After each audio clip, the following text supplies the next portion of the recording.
तो एपिसोड 4 के शुरू में हम देखते हैं रूम में गार्ड आता है और सबको बाहर जाने के लिए बोलता है और बाहर सभी लाइन में लगे होते हैं, पर एक आदमी होता है मिस्टर सेकंड जो फ्री घूम रहा होता है।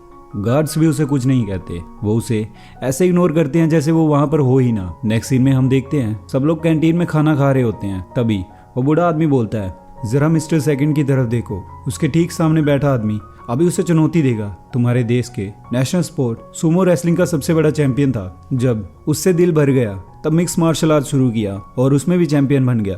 उस पर ताकत का ऐसा भूत सवार हो गया कि वो लोगों को मारने लगा।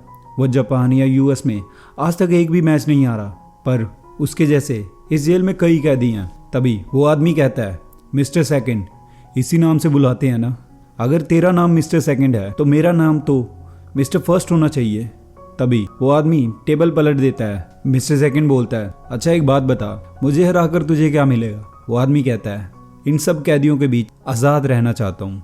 मिस्टर सेकंड गार्ड की गन ऑफर करता है और कहता है, ये लो, तुम्हें तुम्हारी आज़ादी मुबारक हो। वो आदमी कहता है, मुझे क्यों दे रहे हो? ताकि मुझसे हारने के बाद लोगों को बहाने दे सको। फिर मिस्टर सेकंड गन को अनलॉक करके उसके हाथ में रखता है और खुद पे चलाने को बोलता है। आदमी कहता है, पागल है क्या?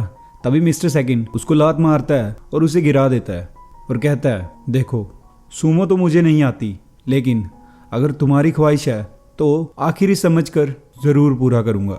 और गार्ड को कहता है, एक रिक्वेस्ट है, नाश्ते के बाद हम एक्सरसाइज करेंगे, जिम में इंतजाम कर देना। नेक्स्ट सीन में हम देखते हैं वो आदमी और मिस्टर सेकंड जिम में होते हैं। अब दोनों सूमो रेसलिंग कर रहे होते हैं, पर अचानक मिस्टर सेकंड उसके कान पर थप्पड़ मारता है और उसके कान का पर्दा फाड़ देता है और अपने बाल उसके कान में डालकर एयर ऑर्गन डैमेज कर देता है और उसे वहीं छोड़कर चला जाता है। तभी वो गार्ड जो सब देख रहा होता है उस आदमी को गोली मार देता है। नेक्स्ट सीन में हम देखते हैं बाकी मिस्टर सेकंड को कहता है, पहले मुझे लगा तुम्हें लोग मिस्टर सेकंड बुलाते हैं क्योंकि तुम सेकंड बेस्ट फाइटर हो, पर यह सच नहीं है। मिस्टर सेकंड कहता है, सही कहा तुमने, सेकंड मतलब सेकंड जनरेशन, मिस्टर अनचेन का सेकंड जनरेशन। मिस्टर ओलिवा तो अभी जिंदा है, हाँ, पर उनका वक्त धीरे धीरे खत्म हो रहा है। ये बात तो वो भी जानते हैं।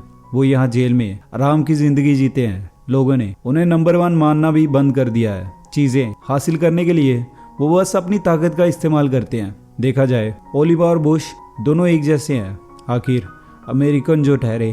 तभी बाकी कहता है, तो क्या तुम अमेरिकन नहीं हो? तभी वहाँ पे गार्ड आ जाता है और बाकी को रूल्स तोड़ने के लिए सजा दी जाती है। उसे सेल में बंद कर दिया जाता है जहाँ खाना और पीना दोनों बंद होता है और सोने के लिए बेड भी नहीं होता।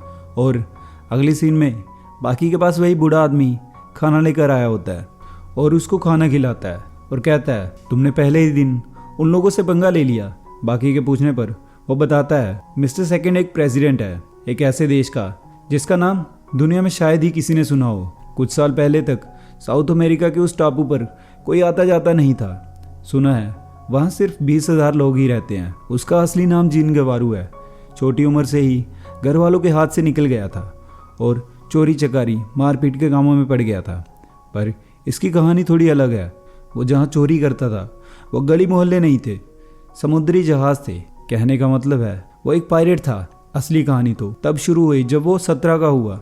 गेवारू ने देखा कि बड़े बड़े शहरों के अमीर लोग टापू पर आने लगे हैं और वहाँ के मजबूर और गरीब लोगों पर अत्याचार करने लगे हैं। और उसने देखा टापू पर बच्चा हो या बूढ़ा, हर कोई ऐसे वक्त में एक दूसरे को सहारा दे रहे थे।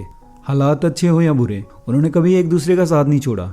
और फिर वो मजबूर हो गए थे और उन अमीरों ने उनके साथ ऐसे सलूक किया मानो दुनिया से इंसानियत खत्म हो चुकी हो। अमीरों ने उनसे उनकी सभ्यता, ज़मीर सब कुछ छीन लिया। तभी गेवारू ने फैसला किया कि वो उन्हें आज़ादी दिलाकर ही रहेगा। वो अपने साथियों को मार्शल आर्ट सिखाने लगा। उसने अपने साथियों को हथियार त्यागने को कहा क्योंकि वो न्याय दिलाने के लिए हथियारों का इस्तेमाल करना नहीं चाहता था। गेवारू को यकीन था कि इस मकसद में वो ज़रूर कामयाब होगा।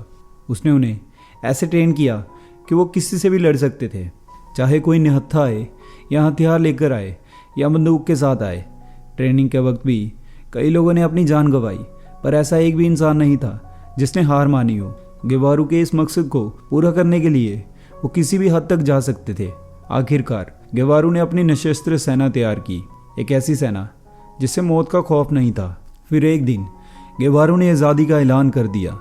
लोगों को यकीन नहीं हो रहा था कि छोटी उम्र के गेवारो ने ये कर दिखाया, लेकिन एक इंसान था जिसे इन बातों से बहुत परेशानी हो रही थी, प्रेसिडेंट जॉर्ज बुश। और फिर हम देखते हैं प्रेसिडेंट उस टापू को तबाह करने का प्लान बना रहा होता है। तभी गेवारो की सेना का एक आदमी प्रेसिडेंट के पीछे होता है और सबको हाथ ऊपर करने को बोलता है। सब उसकी बात मान लेते हैं और वो कहता है, मैं कीमो मेलेसन, पहचाना नहीं, आपका नया बॉडीगार्ड। और हाँ, मैं यही रहता हूँ इस छोटे से आइलैंड पर जिसकी आप बात कर रहे थे। मैं जे गेवारो का फॉलोअर हूँ। हम बस आपसे अपने देश की आज़ादी चाहते हैं प्रेसिडेंट, और कुछ नहीं। तभी प्रेसिडेंट कहता है, तुम्हारे पास तो हथियार भी नहीं है, फिर तुम किसी देश के खिलाफ कैसे लड़ोगे?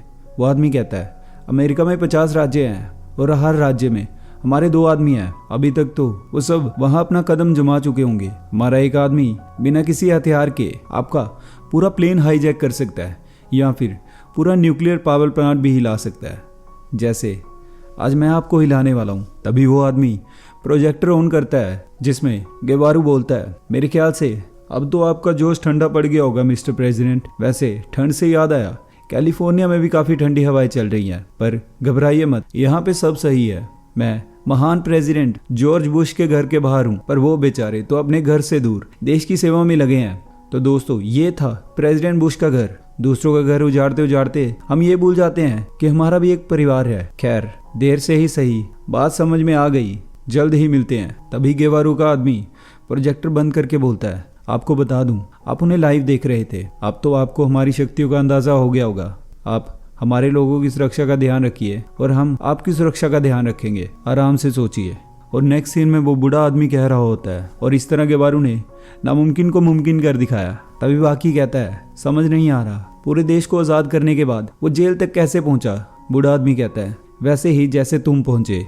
हाँ, वो अमेरिका के सबसे महान फाइटर से लड़ने आया है, बिस्कुट ओलिवा से। ऐसा आदमी जिसके पास जॉर्ज बुश से भी ज़्यादा ताकत है और वो प्रेसिडेंट के रास्ते का सबसे बड़ा कांटा है। वो ओलिवा को हराकर उसे अपनी जगह दिखाना चाहता है और गेवारो के लिए ये सबसे अच्छा मौका है। यहाँ हज़ारों ऐसे मुजरिम हैं जो बिस्कुट ओलिवा से लड़ना चाहते हैं। तुम अकेले नहीं हो बाकी। और इसी के साथ हमारा ये एपिसोड ख़त्म हो जाता है। तो गाइज़, अगर आपको ये वीडियो अच्छी लगी तो लाइक कर देना, अगर चैनल पे नए हो तो सब्सक्राइब कर देना और कमेंट करके बताना कि वीडियो का कौन सा पार्ट आपको सबसे ज़्यादा अच्छा लगा। और गाइज़, स्टेज बॉय की तरफ से सबको हैप्पी लोहड़ी। मिलते हैं अगली वीडियो में। Bye bye.